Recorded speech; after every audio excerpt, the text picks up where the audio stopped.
यार बच्चे नमस्कार। NCERT क्लास 12th फिजिक्स में आप सभी का स्वागत है। आज के हमारे नए वीडियो लेक्चर में अर्थात आज हम बात करेंगे एक लंबी परिनलिका के लिए स्वप्रेरकत्व गुणांक का मान किन किन कारकों पर निर्भर करता है।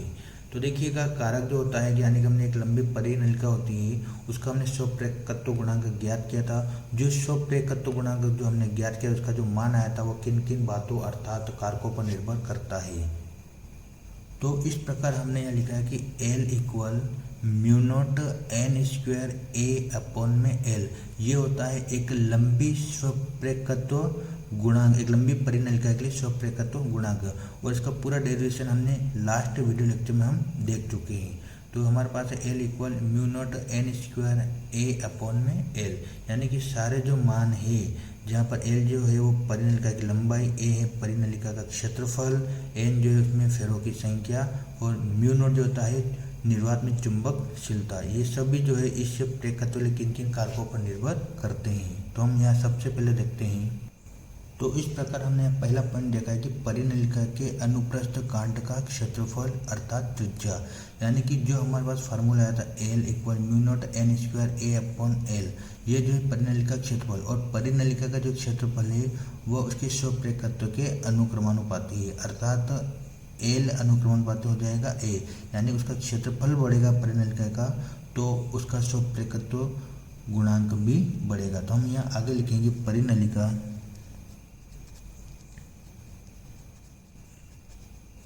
परिनलिका के अनुप्रस्थ कांट का क्षेत्रफल अनुप्रस्थ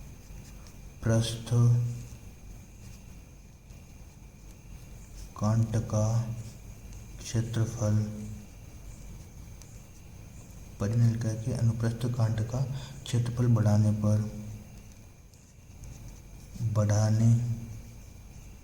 पर कुंडली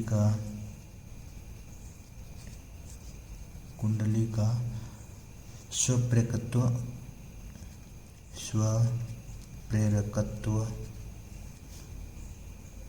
गुणांक बढ़ जाता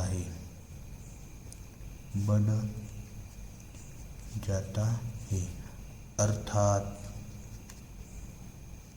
हम यह लिख सकते हैं कि L अनुक्रमानुपाती L, या जो अगर L अनुक्रमानुपाती A, जहाँ L है कुंडली का स्वप्रेरकत्व गुणांक और A है उस कुंडली का क्षेत्रफल, अर्थात कुंडली का क्षेत्रफल बढ़ाएंगे तो कुंडली का या परिनलिका का स्वप्रेरकत्व गुणांक भी बढ़ जाएगा। दूसरा पॉइंट हमने लिखा है फेरों की संख्या N पर।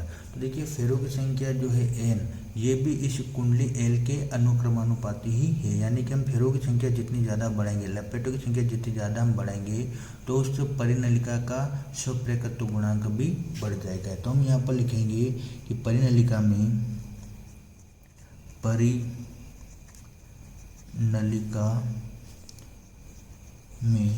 फेरों की संख्या बढ़ाने पर फेरों की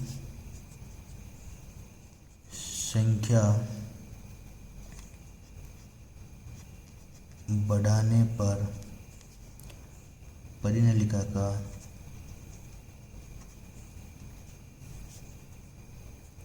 स्वप्रेरकत्व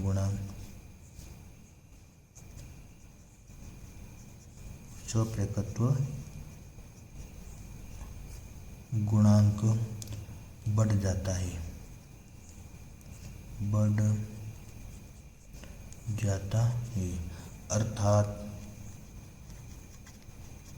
अर्थात L अनुक्रमानुपाती N स्क्वायर। देखिए L अनुक्रमानुपाती N स्क्वायर यानी कि N यानी फेरों की संख्या बढ़ेंगे तो परिनलिका का या कुंडली का स्वप्रेरकत्व गुणांक भी बढ़ जाएगा। थर्ड पॉइंट हमने लिखा है कि परिनलिका की लंबाई L पर। तो देखिएगा चित्र में ये हम जो फार्मूला है कि परिनलिका की लंबाई L है, ये इसके स्वप्रेरकत्व गुणांक के व्युत्क्रमानुपाती है, यानी ये एक दूसरे के व्युत्क्रमानुपाती है।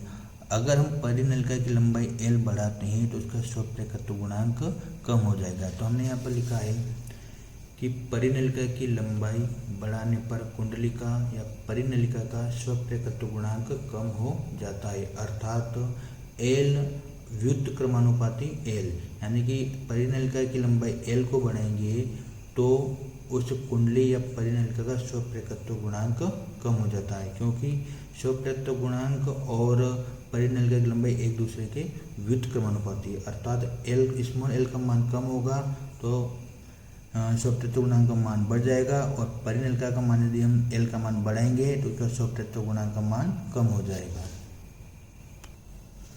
फोर्थ पॉइंट हमने लिखा है कि कुंडली के अंदर रखे पदार्थ की चुंबकशीलता म्यू पर, अर्थात इस कुंडली के अंदर हम म्यू की जगह म्यू कोई भी एक अन्य पदार्थ जो अधिक चुंबकशीलता का होता है वो रख दे तो उस कुंडली का या परिनलिका का स्वप्रेरकत्व गुणांक बढ़ जाएगा, क्योंकि ये एक दूसरे के अनुक्रमानुपाती है। हम यहाँ पर लिखा है कि यदि परिनलिका के अंदर अधिक चुंबकशीलता का माध्यम रखने पर परिनलिका का स्वप्रेरकत्व गुणांक बढ़ जाता है, अर्थात एल अनुक्रमानुपाती म्यू, क्योंकि अधिक चुंबकशीलता का हम कोई भी पदार्थ रखेंगे तो उस परिनलिका का स्वप्रेरकत्व गुणांक भी बढ़ जाएगा, इसलिए ये एक दूसरे के ये अनुक्रमानुपाती होता है।